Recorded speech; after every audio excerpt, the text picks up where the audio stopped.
Welcome, everybody.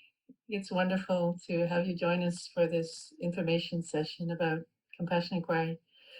My name is Sat Dharam Kaur. I'm a naturopathic doctor. I've been working with Dr. Gabor Maté to structure this program for the last several years. I first started working with him in 2012. So I'd just like to get to know you a little bit more. Thank you for sharing information about where you're from. If some of you could also write, if you'd like to just share what's your profession and what are you curious about this program? What's your profession and what are you curious about this program? I'll share a little bit and then I'll guide you through a PowerPoint that's a brief overview of the program. And then we received a lot of questions in the document that you were given. So I'll answer many of those questions, and then we'll have time for you to raise your hands and ask questions. And at any point as I'm speaking, you can write a question in the chat, and a member of our Compassion Inquiry team will interrupt me to ask a question that shows up in the chat. And so hopefully there'll be lots of time to answer questions and hear from as many of you that would like to speak. So I'll just start the PowerPoint. So this information session refers to the year-long professional online training.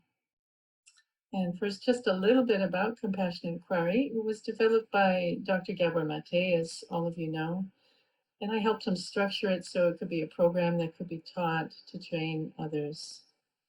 Overall, our goal is to create a international community of skillful compassion inquiry practitioners so that we can bring compassion, respect, acceptance, insight, healing, freedom, and connection to humanity. And we're already seeing, we'd like to continue to see that the principles and the philosophy and the heart and the understanding that's embedded in compassion inquiry spreads through all parts of society. It can be utilized in the education system, in the legal system, of course, in the healthcare system, and just so many facets and professions can benefit from this approach. So we want to make it accessible to all. And how did it arise? Well, through Gabor's work, personal work on himself over 20 years, in his studying other teachers and other psychotherapeutic methods, with his own curiosity, and his work with patients in his family practice in palliative care and with addiction. He pulled this together and arrived at it more or less intuitively after integrating much of what he learned from others. And then he developed a system further when he hosted groups working with psychedelics, and he would use this process with participants in his groups before and after the use of psychedelics. So it's a process that developed over many years of personal inquiry with himself and work with various populations. So how does it work? It gently uncovers and releases these layers of childhood trauma that also involve constriction in the body, constriction in our behavior, constriction in our emotions, and allows these suppressed emotions to be experienced, to come to the surface, and to be expressed. And it's these suppressed emotions and the beliefs and the thought patterns that go along with those emotions that often are at the root of illness and also addiction. And as long as these suppressed emotions are there, the pain is there, and these beliefs are there, we'll see the world through a certain lens. We'll perceive the world in a certain way with a certain perception or interpretation. And compassion inquiry helps to deconstruct those perceptions, those interpretations, helps us to connect with the body in the present moment, and to really use the body as a gateway to excavate what happened to us as children and to uncover that pain, those beliefs, that began in childhood, and then to really question them. That's the inquiry part. And all of this is done with a lot of safety, with curiosity, with acceptance, with non judgment, with compassion. We first started this Compassion Inquiry online training in January 2019. That's when the first cohort began. In the previous year, we trained facilitators in this approach. And we've run 3 cohorts each year. And now we have over 1,500 participants who've gone through the Compassion Inquiry program in over 80 countries. Some of you may be wondering if you are eligible for the professional online training. So this is meant for professionals who are already working with clients, as Gabor says, people working with people, and whose scope of practice includes some sort of counseling. So this is appropriate for any mental health professional, including psychologists, psychiatrists, psychoanalysts, psychotherapists, somatic therapists, hypnotherapists, social workers, counselors, marriage and family therapists, expressive arts therapists, addiction counselors, guidance counselors. So that's one group. It also is appropriate for medical and alternative medicine professionals, including medical doctors, nurses, nurse practitioners, occupational therapists, physical therapists, chiropractors, emergency medical workers, midwives, acupuncturists, TCM doctors, naturopathic doctors, Ayurvedic practitioners, osteopathic doctors, and then all sorts of body workers, massage therapists, shiatsu, roll first cranial sacral, polarity, Feldenkrais, yoga therapists, etc. We're quite broad with who we accept in the program as long as they're people working with people in some healing way with training behind them. So it can also include educators, life coaches, mediators, clergy, chaplains, First Nations, elders, even lawyers.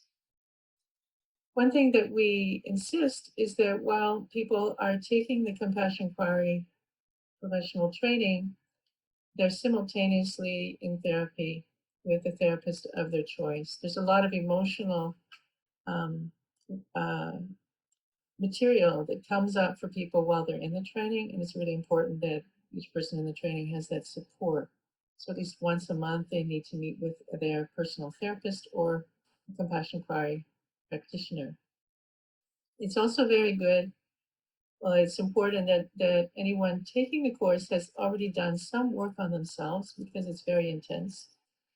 And I would recommend, this isn't mandatory, but I would recommend that people work for a few sessions with a Compassion Inquiry practitioner before they begin the program, just to know what they're getting into and that this is an approach they really want to learn. So now may I interrupt you for one moment? Let's interrupt at the end, okay? Okay. Thank you. You can post your question in the chat, though. The start dates for the program, the upcoming program, are September 2021. The training will run from September 20th this year to October 2nd next year. So it's just over a year long. We do have subsidies, a certain number of subsidies available, and this information is on the website, compassionateinquiry.com. If you go to the place called Professional Online Training, and you scroll down, you'll see where you can click the link for applications for a subsidy. So the subsidy applications are open until July the 4th, and then we'll notify people whether they've received a subsidy by July the 7th. And then the course registration and payment is due by August the 5th. Those people that aren't requesting a subsidy and are able to pay the regular price, which is $3,500 Canadian for the course, the applications are due August the 15th, and registration and payment is due August 25th. If you receive a subsidy, the cost for the training is $2,000 Canadian. If you are from a underdeveloped country and that is just an unachievable amount of money for you, please feel free to submit a subsidy application, just let us know that and we'll consider it. Each year we have 3 cohorts, so if you're unable or it's just not the right time for you to begin this September, then there will be 3 cohorts starting in 2022, and the start dates will be February 7th, May 23rd, and also in September of 2022. Some people have asked, how can you manage this? If I live in the UK, if I live in Australia or New Zealand, will I be able to attend because of time zones? And we do have people, as I've said, from 80 different countries, and we do manage to make this work. The mainstay, the main commitment of the training is that you attend every 2 weeks a 90-minute session, and that's at the same time every 2 weeks throughout the year. And this is a session with your biweekly facilitator. There'll be 18 people in this group with one facilitator. And these are the time slots we have available for the September training coming up. These are all in Toronto time zones. So you could look at these time slots and estimate in your time zone, will any of these work? And basically you pick one. One time slot is all you need. And there will be a session every 2 weeks throughout the year at that particular time.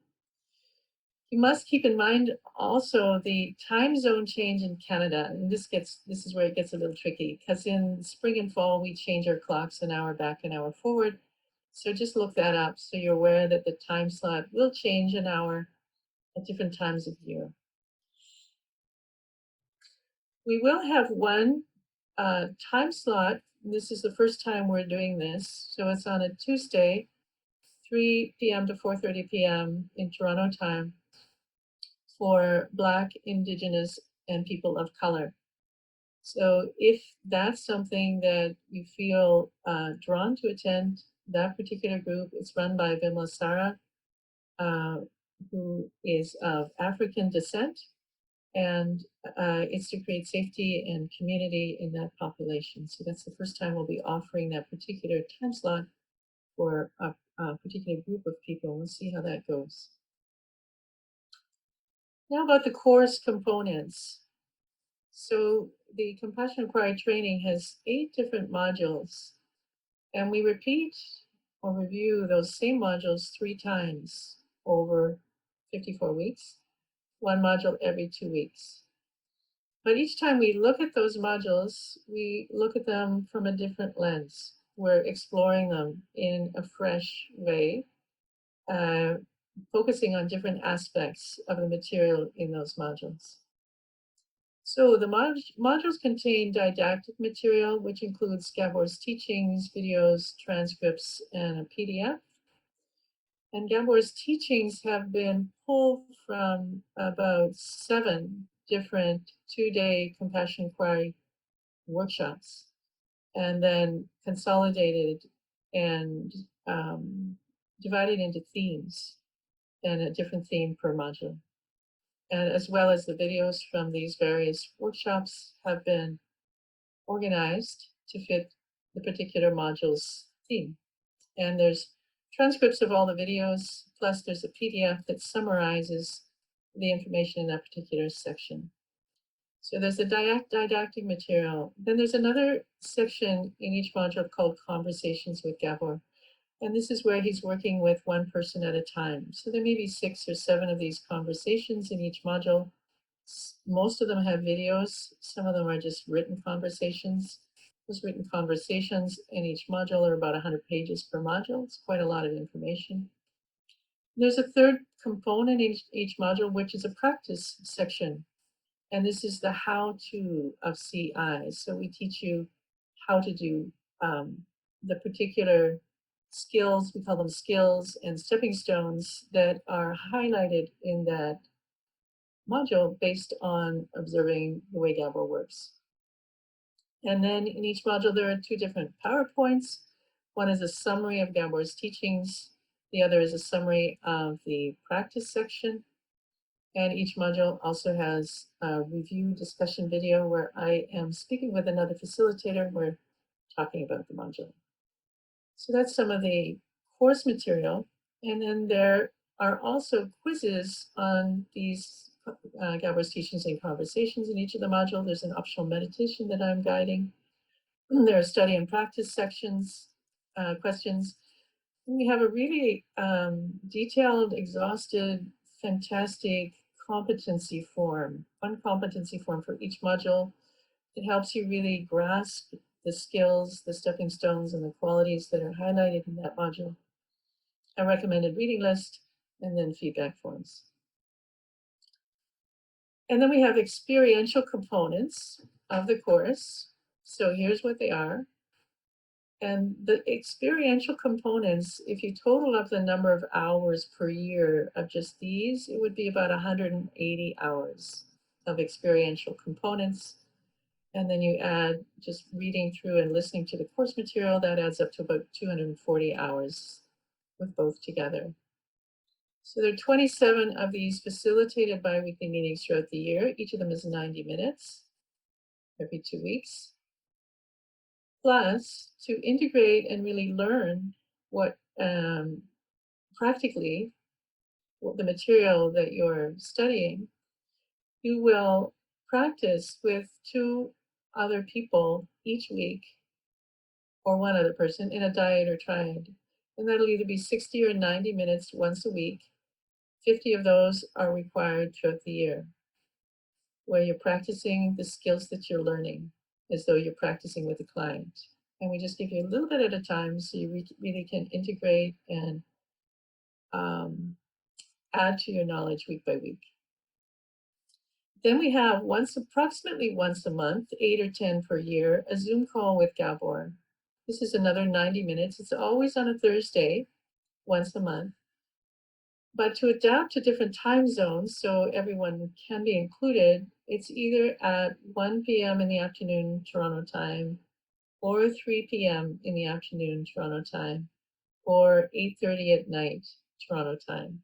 And so that's the best we can do to adapt to all the time zones. We rotate those month by month.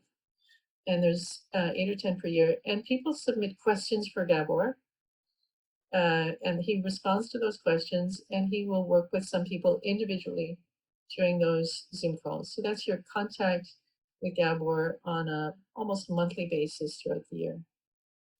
We also have monthly facilitated workshops, and these are led by 2 facilitators at a time, once a month. These are 2.5 hours. And these are for all cohorts, all levels. And in these workshops, you'll watch the facilitator do a demo with one participant.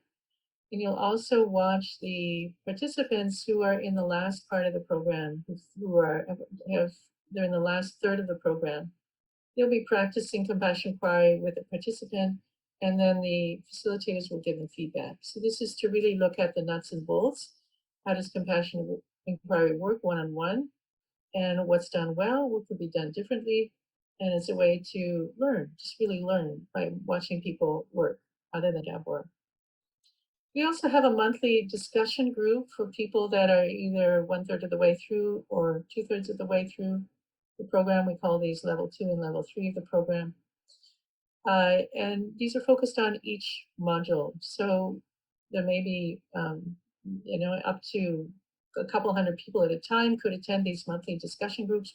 We go into breakout rooms and discuss the material in the module so people can really dive into it a little deeper and get to know the wider community other than the 18 people in their bi-weekly group.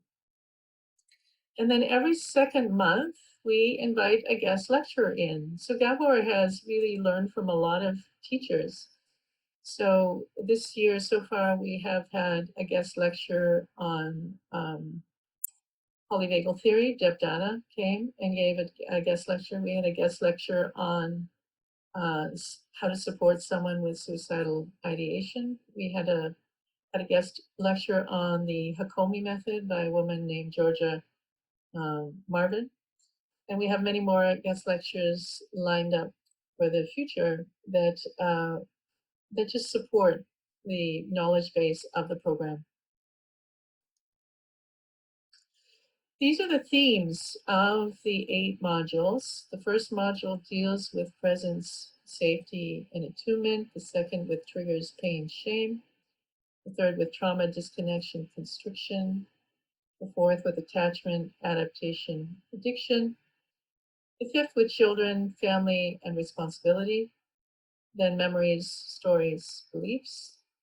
And then will, compassion, forgiveness. And then relationship, possibility, and change. So in each of the modules, the conversations, Gabor's teachings, and the practice section is linked with these particular themes. So we have, as you cycle through the 8 modules 3 times, focusing on different elements of the course during each cycle, you integrate the material more fully, you become fluent with the skills and the stepping stones, and ideally you progress towards mastery. So we've called these 3 cycles just level 1, level 2, level 3. So the focus in level 1 is learning just the skills, the stepping stones, the qualities of the structure of the program, and focusing on doing the inquiry with yourself.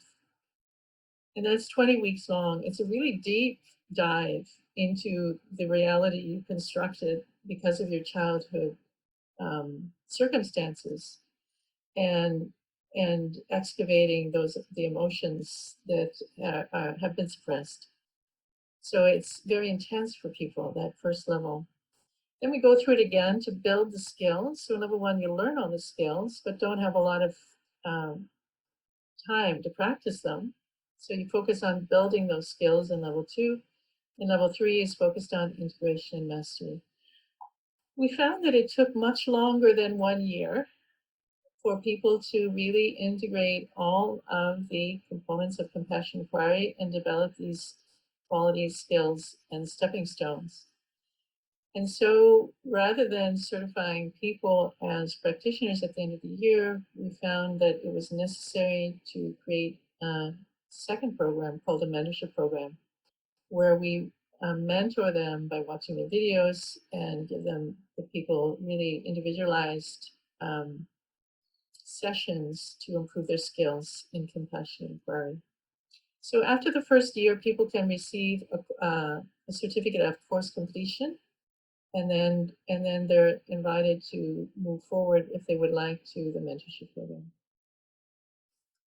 So this level 1 is really about establishing safety in the group, building the group connection to the self, become familiar with materials and the forms and the assessment tools, navigating the website. And we have this beautiful 2-page document called the Compassion Inquiry Map that very succinctly gives an overview of what compassion inquiry is. And there's quizzes to complete in this level 1, and just getting to know how to work in the dyads and triads. In level 2, people start to fill out case study forms. In level 1, you can do the case study forms with yourself. In level 2, you'll be working with others in your dyads and triads or with your own clients, and you can start utilizing the case study forms. You'll need to complete 16 of them in level 2, 9 in level 3, and for course completion, people need to submit 25 case studies. And then they complete a competency form for each module.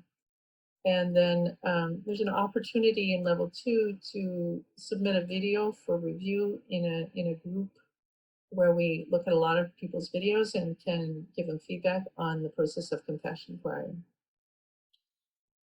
And then in level 3, it's more focusing on connection with your peers as professionals, integrating that material, become more fluent with it, completing those competency forms, demonstrating your skills and stepping stones, and participating in the monthly facilitated workshops as a therapist, so that others can watch you work, and then considering, is the mentorship program something you want to do or not?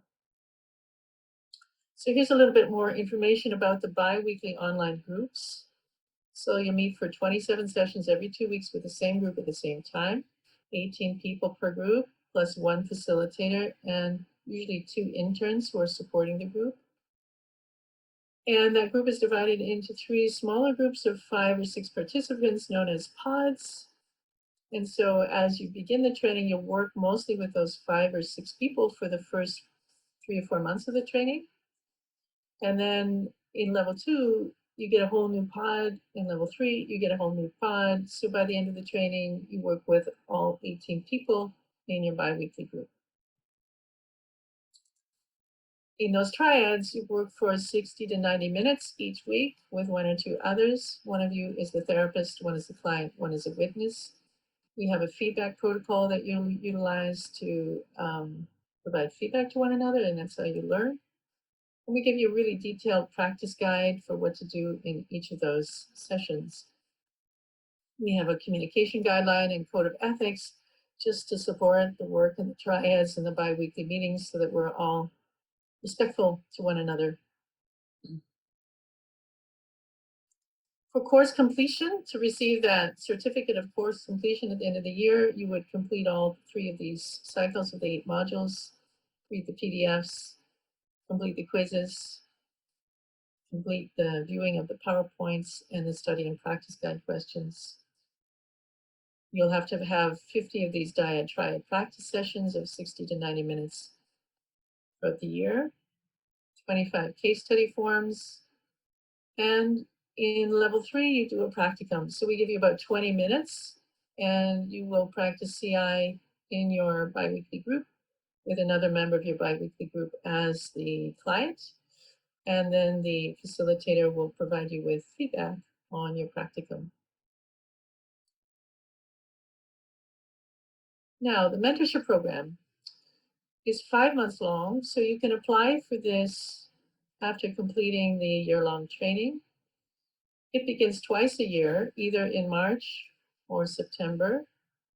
To qualify for the mentorship program, you must be registered with a professional regulatory body or association, be able to practice compassion inquiry legally under your scope of practice. You must have liability insurance for compassion inquiry unless this insurance is absolutely unavailable in your country. And you need to be working with clients. During the mentorship program, you need to have 50 hours of clinical practice. So that's at least 10 clients, 10 or 12 clients a month that you're working with. And then after completing the mentorship program, you can apply for certification as a compassion inquiry practitioner. Once certified, you're listed on the compassion inquiry website.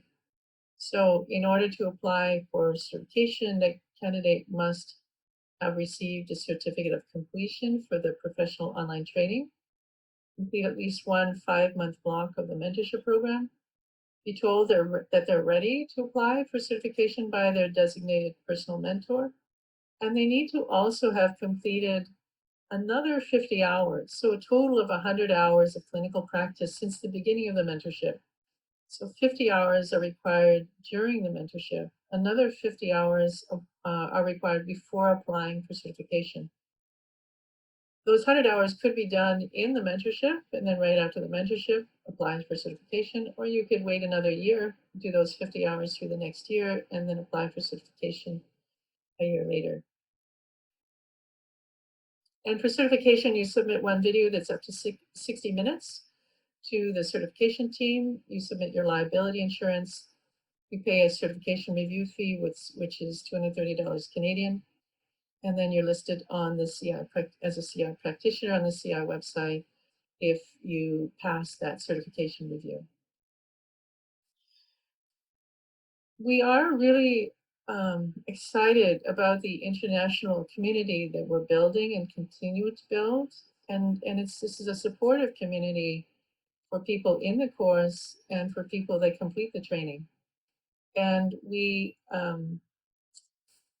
so let me share a little bit about this. So there's an annual membership fee of $150 Canadian, which grants you access to continued scheduled Zoom calls with Gabor, those 8 to 10 a year, as well as their recordings, as well as access to the whole archive of recordings over the last several years, and access to non-participatory attendance at facilitated workshops. So you can attend, but you wouldn't be the therapist or the client in those workshops. You just would be there to learn. And then you can access the guest lectures that we bring in every second month. And we have a Facebook group and an online community forum you can continue to access. And something that's very exciting is we've established these compassion inquiry focus groups, and anyone in the program can initiate a focus group and and participate or belong to, join a focus group. So, for example, we have compassion inquiry focus groups on parenting. We have country-related compassion inquiry focus groups. We have a strong one for Ireland. We have one for India.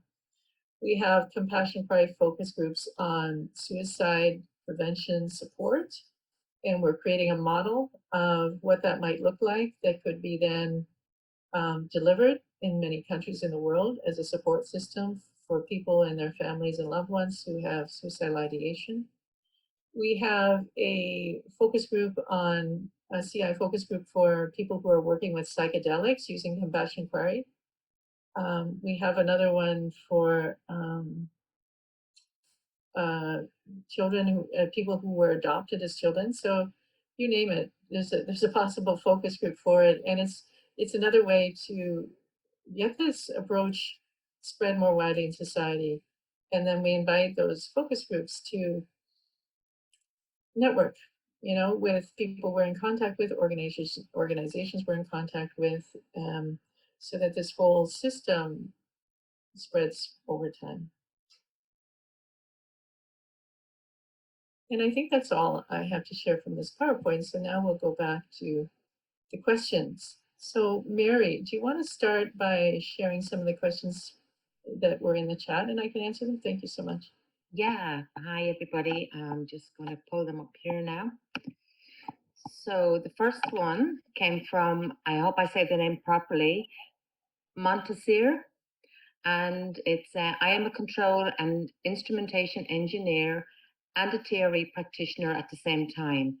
I am curious about possibility of getting in the program without having an academic psychology background, but my own personal knowledge and experience with my CPTSD healing and integration. Okay, so for this particular program, people do need to be professionals working with people in some therapeutic sense. For some of you that are really drawn to this program and you really want to do it, the easiest way to get that would probably to be certified as a life coach. And the reason for that is, number one, you need clients to work with during the program. And number two, we don't teach you everything. We don't teach you how to run a business. We don't teach you basic principles of psychology. We just teach this approach developed by Gabor that is meant to be an add-on to an already existing practice of something. It's pretty broad, but you have to be working with people in some way. If you have a question, you can submit an application, and there's room in the application form for you to state your case. But we really don't accept people that aren't working with people in some way, that don't have clients or people they can work with. Okay? So think about that, and that may apply to many of you, and just look around to see what training you're interested in that might complement this that you could do. And life coach is usually the shortest one, and that's okay. The other thing is that we do have a short course. So for people that are not professionals, we have what we call the Compassion Inquiry Self-Study Short Course, where you can really gain a lot of the information that's present in the professional training, but without the experience, without the experiential component. It's you study it on your own time. There's no meetings. It's just for you to look at. And that is $350 Canadian. That's also on the same website. You can have a look at that. Something else we will be doing, though, in the near future is starting some almost like compassionate inquiry group therapy for people that do not have any training. So here's another way you can get involved in the future. We haven't rolled this out yet, but it'll be coming. And those will be called compassion inquiry circles. And so for those of you that really want to do the work on yourselves, but aren't therapists, that may be something that you can look for on the Compassion Party website. Maybe 2 months from now, we'll have that listed. Okay? So I think there's the answer to that question. Thanks, Mary. Perfect, thank you. So that really covers the. Okay, so from Flavia. So Flavia is working as a coach, and he is curious how to integrate CI into the practice to help clients heal without crossing any professional boundaries. Well, I guess you'll have to look at what are the boundaries of your coaching scope of practice or licensing. All I can say is we have many coaches, life coaches, who are currently or have already taken Compassion Party, and that works out just fine. That's something for you to figure out yourself, though. I don't know what the parameters are around your coaching certificate. Go ahead, Mary. Thank you. So we have from Yaska, and why is it not for teachers at the school? I see the needs at schools. We do have teachers in the program. So educators, teachers can enroll in the program. So that's totally fine, okay? We do have a lot of teachers in the program. You're people working with people. That the broad definition is people working with people. However, to attend the mentorship program, we're more strict, right? So the mentorship program requires a little bit more professional training in the realms of therapy. So you can take the full year-long training if you're a teacher. You may have to do something else before you're allowed to attend the mentorship program. Okay. So Ben Bailey would like to know what additional costs should we anticipate? I understand that we need to do 12 private sessions with a CI practitioner, plus maybe an extra fee to register as a professional and/or for certification. Okay, so there's a cost of the year-long training, which is 3,500 Canadian. And if you receive a subsidy, it's 2,000. And then there is the cost of your monthly therapy with a therapist of your choice. It doesn't have to be a CI practitioner. After the year-long training, there's a cost of a mentorship program, which is 1,850 Canadian at this time. It's possible it may go up a little bit in the next year or two. And then there's the cost of the certification review, which is $230 Canadian. And then there's a cost if you choose to join the annual membership of $150 a year Canadian. The other cost would be we have a recommended reading list, whether you buy those or get them from a library or share them, whatever the cost is of that. But that's the recommended, not, there's only a few books that are mandatory. Okay, the next question came in from Irana, and they would like to know, have we a focus group for Russia? No, but we would love to create one. So no, there's a few Russians in the training, but there's not yet a Russian focus group. Okay. Another question is, does the therapist we work with have to be a graduate of this training? No. Therapist of your choice. Personally, I think it's a good idea if it is someone who's a graduate of this program, but it doesn't have to be. It would be great if it's a body-oriented therapist, someone trained in either somatic experience or some other body-oriented psychotherapy. It can't just be a body worker, though. It's not a massage therapist. It has to be someone who you do talk to. It can help you unearth this stuff. Okay. Okay. Another question is, in looking at the registered CI practitioners on the CI website, fewer than 10 are BIPOC. Do you have a strategy or a plan to address this imbalance? Well, when people apply for subsidies, we look at those who are BIPOC or are from countries that are less developed, and we pretty much give it, well, not pretty much give, if they have the right qualifications in terms of they're already working with people and they're working with clients and they have financial need, we certainly consider that in granting those subsidies for those people. And we have a BIPOC group. So we're doing our best to make it accessible to BIPOC people and friendly to BIPOC people.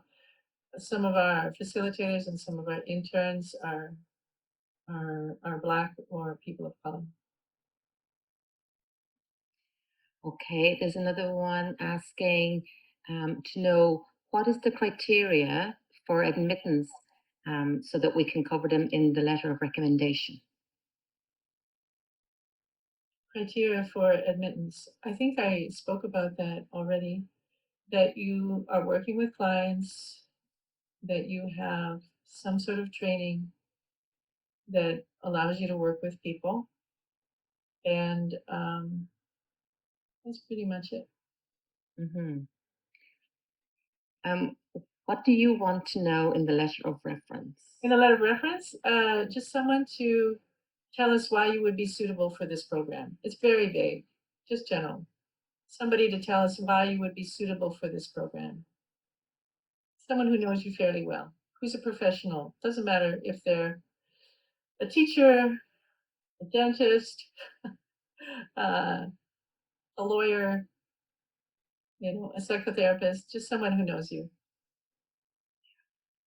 Thank you. So Angela is asking, she's training to become a divorce coach. Would I be considered for entrance once I'm certified? Yes. Do you credit other educations in this area? What does that mean? So it's coming from Irana, and I think it means if she's done other educations, are there credits for it? No, because it's just you got to take the whole online program. There's no shortcuts. People all start in the same place, and once you start, you go to the finish line. And if you don't, if for whatever reason somebody has to withdraw from the training halfway through, maybe they move to a different country, maybe it was emotionally too much, maybe there was a health crisis, then if they want to repeat the training, it's $1,000 to repeat the training, and they have to start at the beginning again. So it's kind of like all or nothing, because the group, right? It's the safety of the group. Those 18 people become really close and go through the course together. Okay, this is coming again from Yayaska, and they're asking, are young people in schools also seen as clients for teachers? Because we need support for students here in high schools. There are many people in the program that work with youth who have said how fantastic compassionate inquiry is for working with teens. Gabor himself hasn't worked with teens very much using compassion inquiry, but many people have said how wonderful it is. So there is a CI focus group for people working with youth. And so this is something we would just encourage, okay? Anyone working with youth, let's get you together and start discussing, how to adapt this approach to working with youth. That would be very, very exciting. And then to train people to work in the schools using compassion inquiry. We definitely have momentum already for that. It'll just keep building until we have something concrete to offer. Thank you. This is a question saying, I do work with people in the human resources in profit and non-profit organizations. There is a lot of trauma played out in the organizations. That's employee relations. Yeah. Yet the HR, the OD professionals are not clinicians. I take it then that I am not qualified due to lack of clinical background. Is that correct? You probably would be qualified. I would encourage you to apply. We have definitely accepted people who are in human resources, and it's been very beneficial to them. So we're really more broad in who we accept than narrow. Okay, as long as you're working with people, and we can see that this approach is going to benefit you and your organization in your work, but you have to be working with people in some sort of therapeutic way. We usually accept you.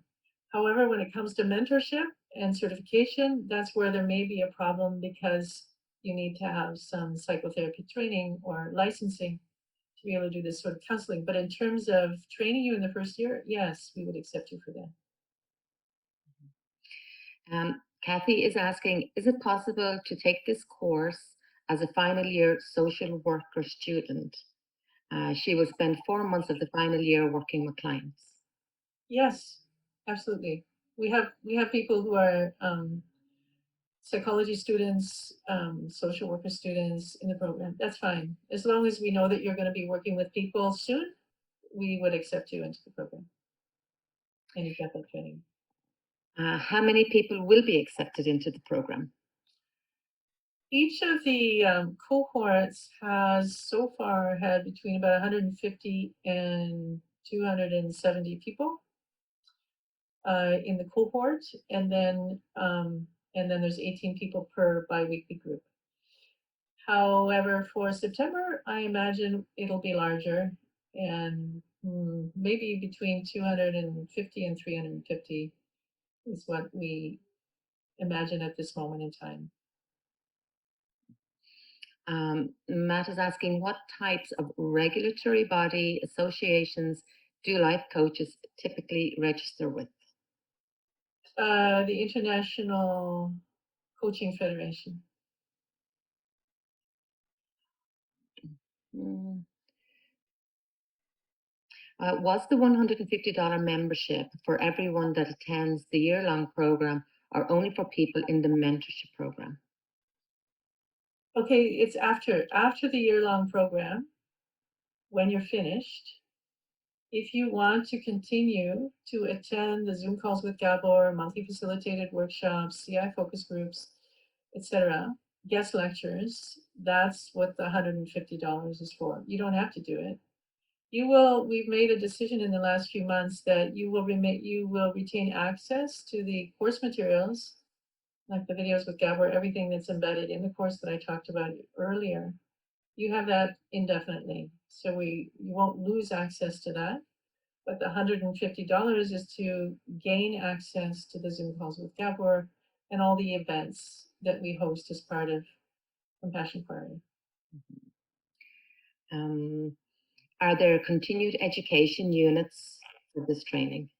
The continued education units are required for recertification. So we ask people to recertify every 2 years after they've been certified. And in order to do that, part of what they need are 20 hours of continuing education, which could come from the Zoom calls with Gabor, could come from the guest workshops, could also come from other things you do outside that are somehow related to or will benefit you with compassion cry. It could be a meditation workshop you do, it could be the study of IFS or somatic experiencing or something else. Those could qualify as continuing education credits.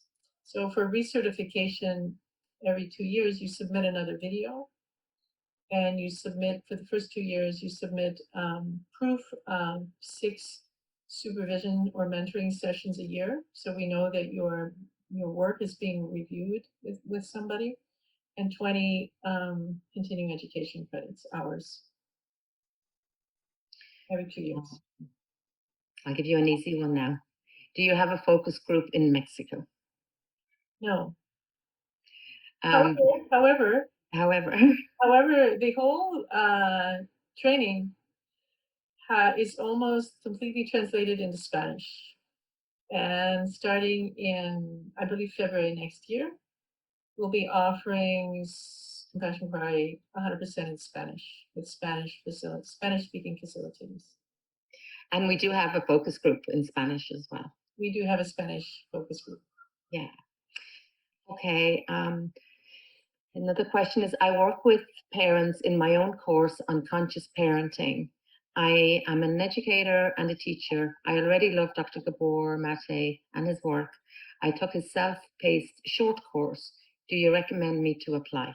Yes, you would be accepted because you're a person working with people, with parenting, educating. Yes. I've done a lot of work on myself by Qigong therapy. I do it by participating my further Qigong studies. Would it be credited as my own therapy that it actually is? No, no, we ask that, well, we recommend that everyone in the course also has their own self-care practice, and that would be your qigong or yoga or meditation or tai chi or walking in the forest. It's really important that each of us has ways to connect with ourselves through the body as well as through just focused concentration. So that's a given that everyone will have something like that they do, but that's not therapy. Therapy is having someone there for you that you can speak to about what's going on with you as you go through the course. Mhm. Ronan asks, how many groups of 18 are there? Well, for September, there'll be 18. We could have more if we need more, but it depends how many people. If we have 150, it's less. If we have 350, it's more. So depending on how many people apply, we create the same number of groups to match those numbers of applicants with 18 people in a group. Does being a 12-step program sponsor qualify for the program requirements as working with people? We've accepted some people who are sponsors. It depends. I'd say apply and build your case, and we'll look at it. Okay. So the answer is yes. Some people have applied and been accepted if they're 12-step sponsors. And for any reason, if one finds it difficult to cope for lack of time or a child getting married, etc., do we have an option of deferring to the next year? You do, but then it would be $1,000 to repeat the program the next year. Okay. I also should say, I forgot to mention this, that the amount of hours per week that you need to set aside, we say 4 to 8, but I would say it's more likely 8 hours a week of dedicated study and practice of the CI. So keep that in mind. If you don't have that kind of time, it's going to be a stress for you. So start it when you can really set aside that amount of time. Okay. I'm just reading this now. I'm on my second last year of nursing education, and I'm always looking for learning opportunities to enrich my knowledge. I have been working with bereavement support groups and have been involved with recovery program on my leisure time, and I get it. I understand how childhood trauma affects adulthood. Thank you for your work. Oh, thank you. It's really profound. Yeah. That's nice. I have applied for CI. I am not yet working with clients, but by the time we have to complete the case study forms, I will be working with clients. Could I be accepted? Yeah, possibly. I hope that you wrote something like that in your application. If that's the case for any of you, just write it in your application. We do really look carefully at the applications to see who's eligible and who's not. Somebody wants you to please confirm the start date for the next CI program. September the 20th. We grant you access to some of the material a week or two before then, but the first week of the biweeklies, so the biweeklies start on a Monday and then they go to the next Sunday. So if your biweekly meeting, remember it's going to be the same time every 2 weeks. If it's on a Monday, then that would start at September the 20th, your first biweekly. You'll have access to the information for that first module a few days before. You'll have access to information in an introductory module that has all kinds of background material for you to look at about a week before then. So Mary, how about asking now for people to raise their hands if they have other questions? Do you think we can do that? We can come back to you for more at the end. Okay, thank you. Okay. So you can just raise your hand. There's a raise hand button on the bottom of the screen. If you have a different question that wasn't answered, Deepa, go ahead. And we'll have to unmute you first. Hi, am I audible? Good. Okay. Thank you very much for the presentation. I just have a quick question. I am a freshly graduated body worker and also working a lot in the embodiment field by myself. I just wanted to know, is CI does it have some sort of embodiment, or is it more based on talk therapy, or is it a mix of the two? It's probably 75% body oriented, 25% talk. It's very much based in the body. All right. It's Thank led, you. the body leads in CI. Great. We Thanks. lead the body. Yeah, thank you. Good question. Thank you. Thank you. Next is Jonathan Halbert.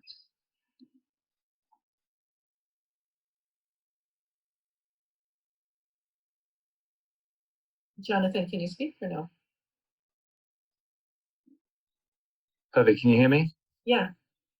Wonderful. Thank you so much for the information. It's extremely helpful.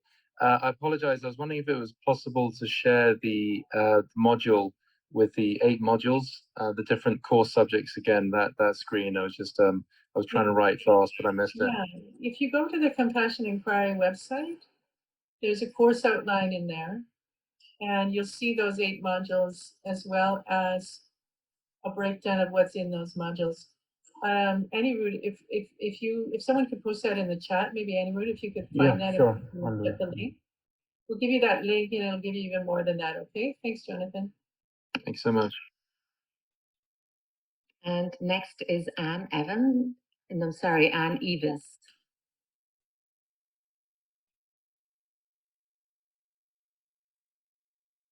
You just need to unmute, Anne. There we go. So I am entering my final thesis year in training to become a registered psychotherapist. So I have to do a year-long thesis research project, and then present to my school and the staff and alumni. And I found CI recently. So when I was picking my thesis topic, I was like, can I do CI? But I need to, as part of my thesis application, I need to provide if there's any research materials with CI, or like how it was developed. Is any of that material available if I was part of the program? There hasn't been anything written yet. Okay. However, there is a research project that will begin in the next few months in Turkey. We'll be delivering the short course to a group of Masters of Psychology students at a university in Istanbul. And there's a woman there who, her name's Ozden, I think it's Balmici is her last name, who has for many years been working with youth in the streets who are, either with addiction or with violence, and helping them in a sort of a project that she and her students do as volunteers. And they're going to be learning compassion inquiry, and one of them will be doing research on compassionate inquiry and how it affects the approach of the master students when they work with the youth. So we're just beginning. We only started training people in 2019, so it's early days yet before we have enough research. It'd be tremendous to do the research, though. Can I ask a quick follow-up question? Is that okay? Yeah. There wouldn't be an issue with me presenting like what compassionate inquiry is to my school, would there? Like, no, we would just have to talk about it and hear from you what you want to do, and then just grant you permission to do that. That's all. Okay. Perfect. Should be fine. It'd be very exciting. I would support that. It would just be how much do you reveal? Yes. Yeah. Thank you. And Jody Nelson is next. Hi, I'm the one that asked the question about CEUs. I'm a marriage and family therapist. Yes. Actually, I was asking, can I get CEUs for my marriage and family therapy licensure through this program? Yes, you can. For that also is on the Compassion Inquiry website under where it says professional training. If you scroll down, you get the maximum that's allowed. I think it's 30. Is it 30? I know that I need 40 every 2 years. But I believe it's 30. If you scroll down that page, we have that exact information for marriage and family therapists in the US, and we tell you who our the organization is that grants those CEUs, and it's for the American Psychological Association. They accept compassion cry for CEUs. All right, great. Thank you. You're welcome. And Montesir, Hi, Montesir. Nice to see you. Yeah, hello, Sat. Thank you. Nice to see you again. So Yeah. I want to make it short. So I do work with people, but I have like 2 to 4 clients. I have tried for 4 months. Okay, and I use compassion inquiry with them. Yeah. And yeah. So 2 of them continued with me for 4 months. Yeah. So why I'm asking this, because my job nature, I don't have time to work with more than 2 to 4, even if I continue maximum. The nature of my work. So it will be enough if I have like 4 successful cases. Can you do something else at the same time, or in terms of a life coach, or some other course at the same time, Montesir? I don't have time. So that's, to be honest. Now I'm already TRE practitioner. I have the certificate. Which one? TRE practitioner. I have the certification now for the TRE. The trauma release. Yeah. That's totally fine. Totally fine. That'll work. Yes, so Yeah. TRE certification with 2 to 4 clients maximum per. Is it enough? That's fine. That's fine, Montesir. That's enough. That's good. Okay. Yeah. Thank you very much. Thank you. I appreciate it. Yeah. Lovely to have you. and Catherine Bro. Yes, thank you so much. It's so nice to meet you, Sat Dharam and Mary. I was accepted for the program before and had to discontinue because of a health issue. Yeah. And I am currently being certified as a recovery mindset coach with Evolving Wisdom. And I'm going to focus on that. So I'm really interested to know, when will the first course be available in 2022? In February. February? Do you have a date yet? 2022. Pardon me? Do you have a date yet? It's the first week in February. I think it might be February the 2nd or the 4th. It's on the website if you scroll down, and I did when I did the presentation, it was in there, but I forget the exact date. Fabulous. I just moved to Manitoulin Island, and I just wanted to ask you as well, will you be doing any retreats live this year in Owen Sound? I may be in September. I don't quite know yet, but possibly. Awesome. Yeah, All right. thank Thank you. Yeah, I'll be watching. So that's everybody who had their hand raised, Sat Dharam. Okay. Do you have any other questions from the ones that I sent you by email that stand out, or we think we've done most of them? I think we've covered most of them, and there was possibly another 100 came in on the chat, Okay. but I haven't gotten to go through everything. So That's okay. Okay, does anyone else, if you have a question that wasn't answered, you can email me at admin@compassioncry.com, and we'll follow through with that. Or you can just ask now. So go ahead, Ronan, you've got your hand up.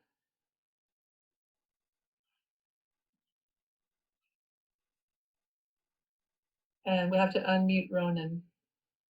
Just a second. Go ahead. Hi guys. I'm just wondering, since 2019, since you began the course, is there any key misconceptions people have about the course that maybe they only realize halfway through? Misconception. How much work it is. Yeah. How much work Yeah. it is emotionally, and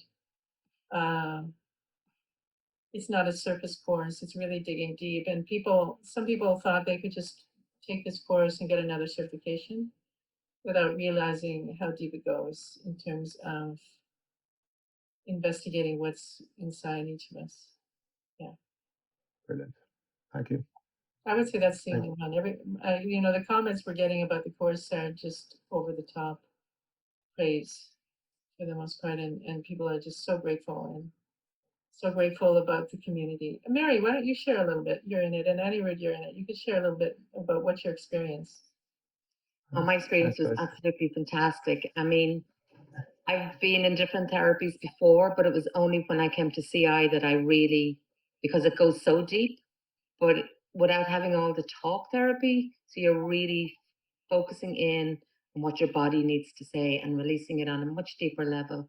So it was the one form of therapy that really helped me to move forward out of my stuck place. And you get to meet lots of wonderful people. Yeah. Yeah, it was That's very great. fortunate that we were all set with compassion prayer when COVID hit. So everybody had support with one another through that long year of isolation through compassion prayer. It was just magical. That was such a saving function of this program. Anirudh, how about you? Anything you'd like to share about CI? And you're familiar with other modalities. Yeah, sure. So I think one big thing for me as a student in CI was just that you have to really be ready to work on your own shadows. It's really part of the process. You really have to address it. And that can be challenging for many people because it's not so much of learning a technique or learning a framework.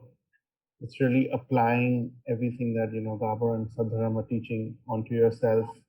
And that really comes at the price of walking through your own emotional frame of mind. And I think what's really exciting was, even for me, connecting with people from all across the world. It's amazing. As she said, I think at some point you really get to know your crew of 18. And we have had like 50 dyads and triads, so there's so much interaction one-on-one. And every week we meet in outside of the bi-weeklies, yeah, because you got to submit case studies. So that's really exciting. I mean, there's no one from India in my batch, everyone from all across the world, from Japan and South America. It's amazing. So, And everyone has so much in common. So we sort of go beyond differences in compassion prayer and recognize what we all have in common, which is humanity and pain and suffering and healing and compassion and curiosity and authenticity and all these really beautiful things. Yes, I wanted to add that authenticity because we are so authentic with each other. We form friendships that just last beyond when you finish your course. Yeah, some people have said this great line is I've interacted with these people in my biweekly more deeply than anyone in my life. And I've told them things I haven't told anyone, but I've never seen their legs.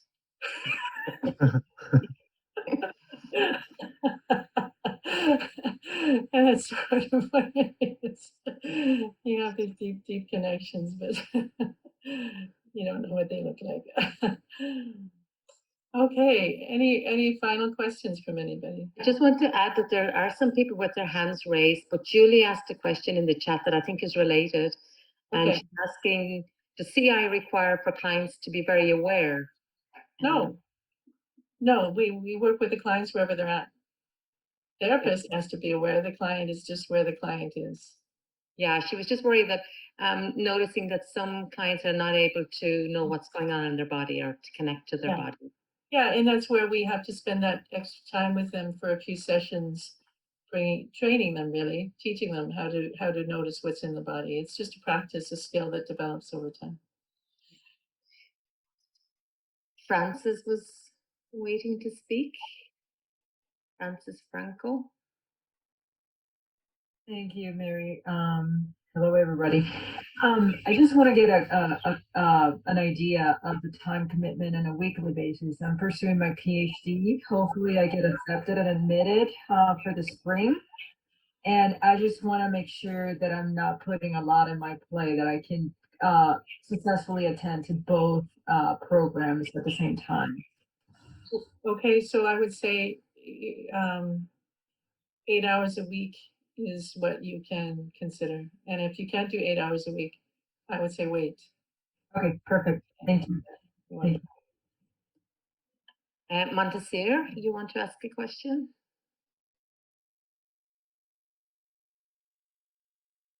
He's good, I think. So I have the same question, but more deeply, like, is it included all the hours per week, the reading quizzes, or the 8 hours included everything in that 8 8 hours? hours including everything. Yeah, that includes everything. 8 hours a week includes everything. Okay, then. Yeah. Is it okay to go on, Sat Dharam? Yeah, yeah. So Cheryl, you're next.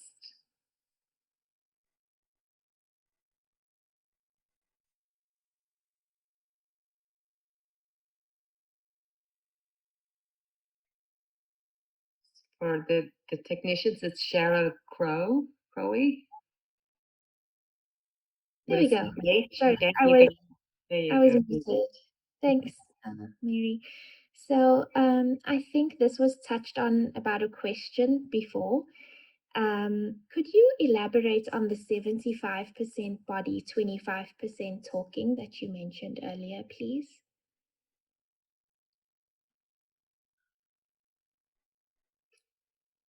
So when we have been experienced trauma in the past, either something happened to us that shouldn't have happened, or something didn't happen that should have happened, we disconnect from the self, we disconnect from the body, we disconnect from the present moment, we disconnect from our emotions, and we disconnect from our authenticity. So to heal trauma, we have to make those connections.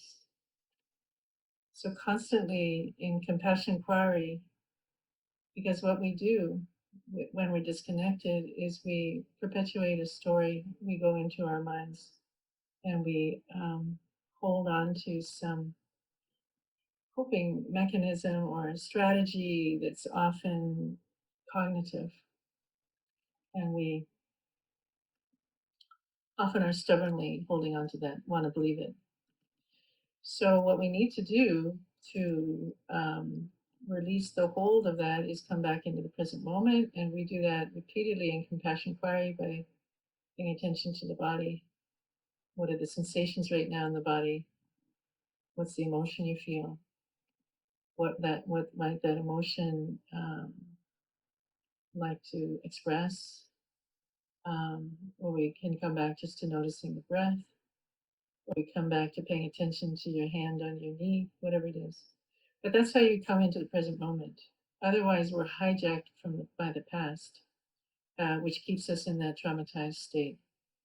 So the healing comes through present moment awareness. And the body is something we can always be aware of. If people are too frightened or the body is not a safe place, and it can take some time to create safety in the body. So we might bring them into the present moment by having them pay attention. Basically, it's through attention that we come into the present moment. So we could also pay attention to what we see right now or what we hear right now, but it's in the present moment that we heal. It's also in the relationship with the therapist that we heal. So compassion inquiry is a relational approach where the therapist is not doing anything to the client other than really being present, aware, open, accepting, non-judgmental, compassionate, and curious.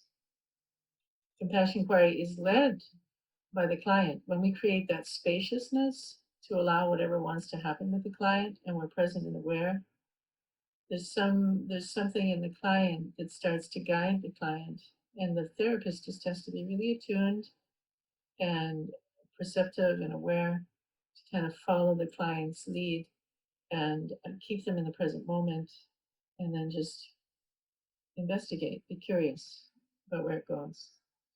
So I hope that answers the question, but we can't do this kind of therapy without attention to the body. That's the resource, that's the foundation of it, and attention to the present moment and what's arising in the body. And from there we use that as a diving board to excavate what happened in the past. It's through the body. The body takes us through the body's memory to something that happened in the past, and then we sort of clear that. Allow the completion of whatever happened in the past to have a different outcome. Okay? Thank you. I appreciate it. You're welcome. And next, it's Karina Eichenberger. Hello, and thank you.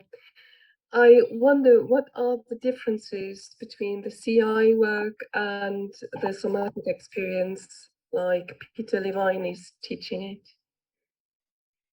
I don't have that much. I mean, I know about somatic experiencing, and I read Peter Levine's work. I will, maybe I'll ask Anirudh to answer that question. Anirudh, would you like to answer that question?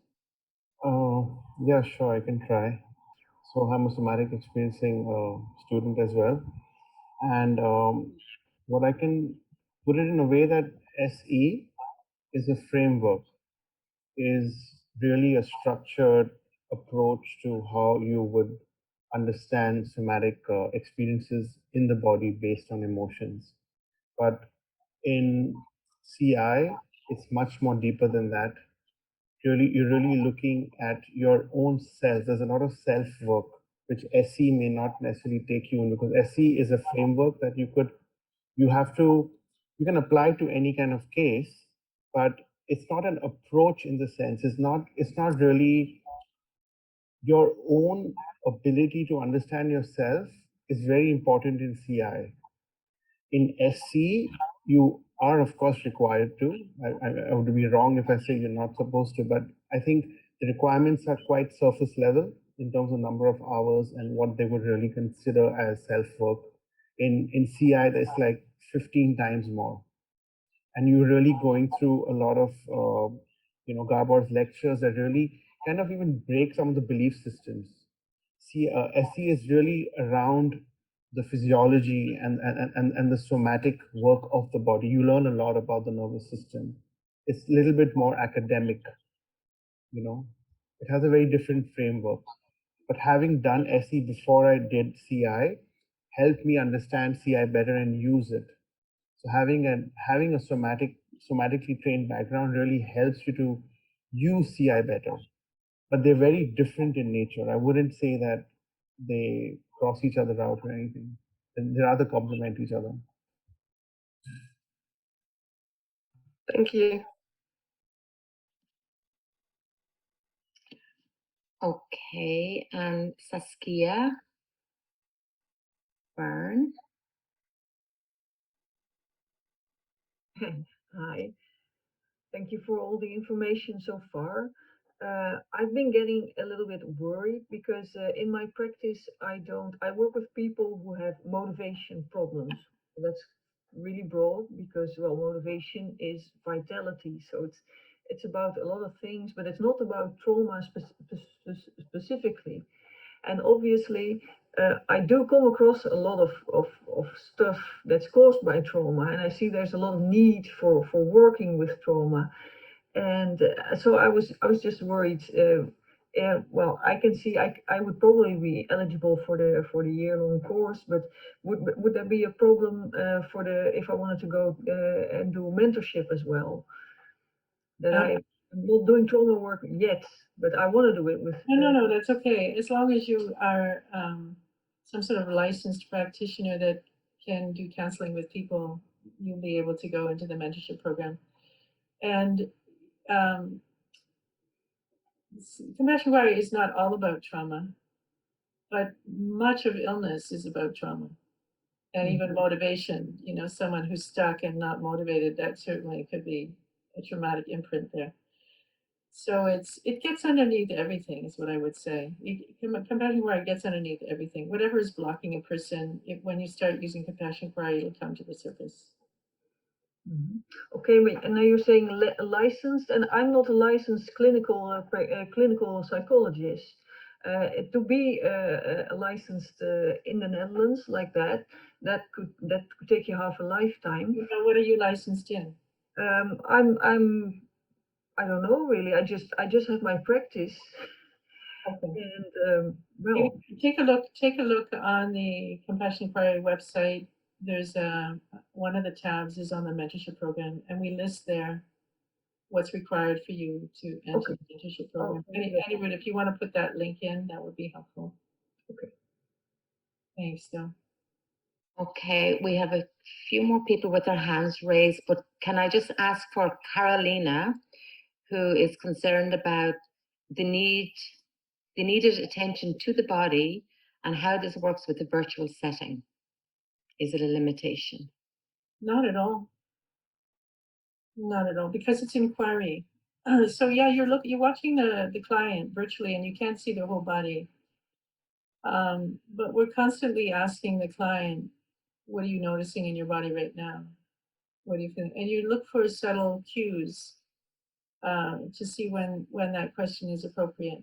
And so it doesn't matter. No, compassion inquiry works really beautifully virtually. Or we wouldn't have been able to do this over the last few years. Yeah, I agree. It's amazing. Sujata, you could go ahead, please. Yes. Hello, Sat Dharam and Mary. Nice to see you. Thank you.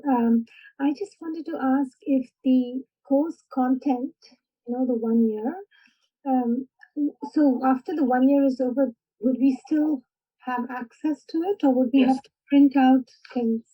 No, you still have access to it. It's just the annual membership if you wanted to continue to have access to the Zoom calls with Gabor and all the events. That's separate, but the course content you have access to. Okay.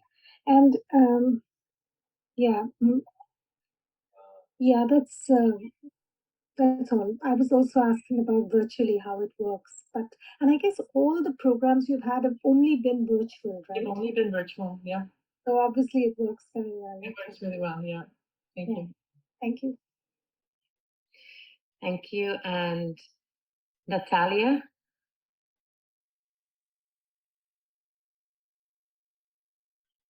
Hi. Hi, my name is Natalie. Thank you. Thank you. I'm a medical doctor. I'm a trained pediatrician, and I work with children for the last couple of years. I've been trying a more holistic approach in my practice, and I've come across a lot of trauma. Oh,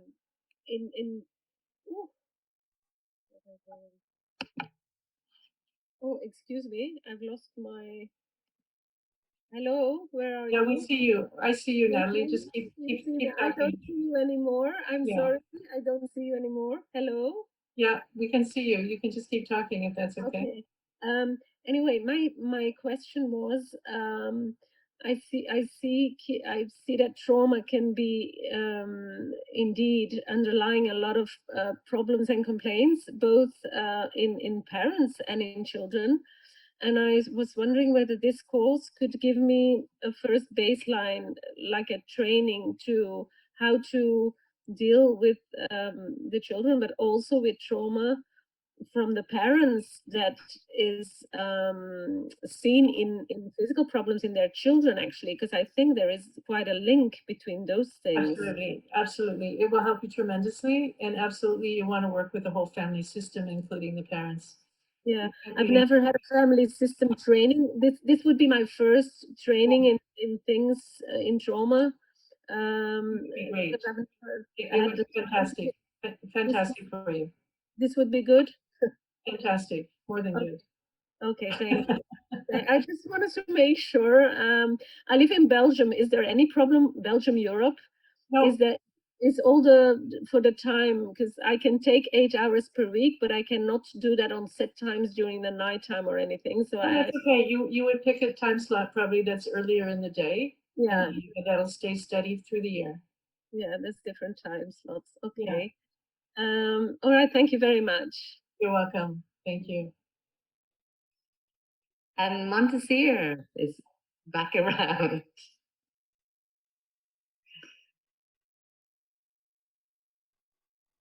Okay, sorry, I made it too long for you. So my last question will be for the mentorship program. When you are saying license, is being a TRE practitioner is enough, or I should have some psychology education or something? Because here in the Middle East and Africa, we don't have any knowledge about the body work or anything. There's no any kind of licensing. Yeah. So is there any kind of regulatory body or organization for TRE practitioners? There's no one. There's here in the Middle East and in Africa, the only thing either will be psychologists or psychotherapy or psychologists. Otherwise, they don't know anything about all the others. Yeah, you know what, Montessori, talk to me about that later. Okay. Yeah. Okay. It's also on a case-by-case basis. So it's your situation is quite different than somebody else, and yeah.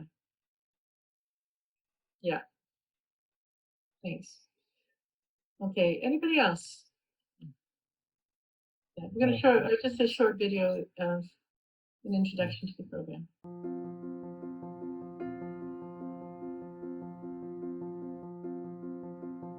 Hi, my name is Gabor Maté, and I'm excited to invite you to the course we're giving, a one-year program called Compassionate Inquiry, studied by over 1,000 people in almost 80 countries.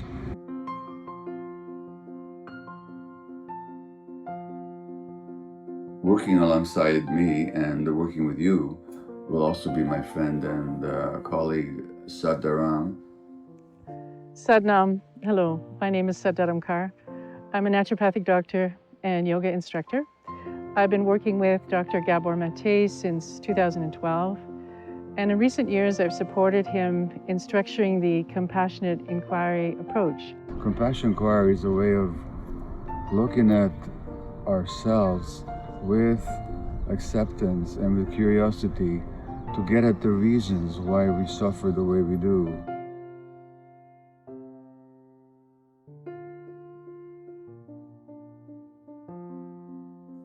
What we'll be teaching here is something to enhance your work, whether or not you work with CBT or with internal family systems or with family constellations or family therapy or addictions therapy or motivational interviewing.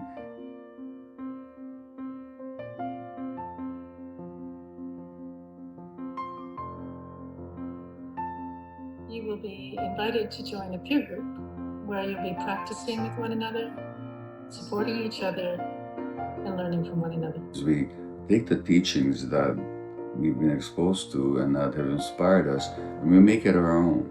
We welcome healthcare workers, whether you're a medical doctor, psychiatrist, addiction counselor, psychologist, Ayurvedic doctor, acupuncturist. I trust that this online course will enhance and enrich our capacity to work with our clients.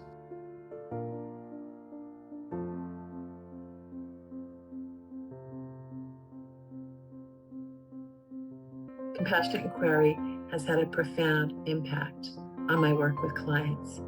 It has enabled me to support them to come from their cognition into their body, into the felt sense, and experience deep healing.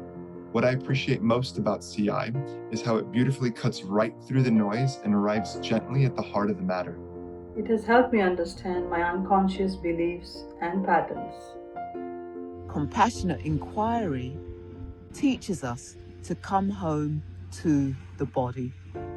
By the end of the program, you will have learned much about yourself, you will have experienced personal transformation and healing, and you will have gained skills and a new perspective to work effectively and compassionately with others.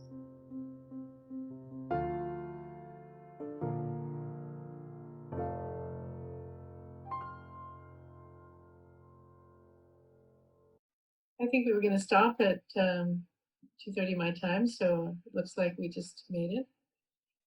Thank you so much, all of you, for attending. It's really exciting providing you with this information and seeing your interest and seeing people from all over the world. I hope you can attend or consider attending in the future. And we're really passionate about spreading this approach so that humanity can benefit. Thank you, Mary. Thank you, Anirudh, and thank you, Suhail, for helping us out. And feel free to send me any emails if you would like further information. So there we go. Thank you so much. Thank you all for joining us, and all the best to you for the rest of this day, for this weekend, and the rest of your year. And I hope to see you soon. Take care. God bless.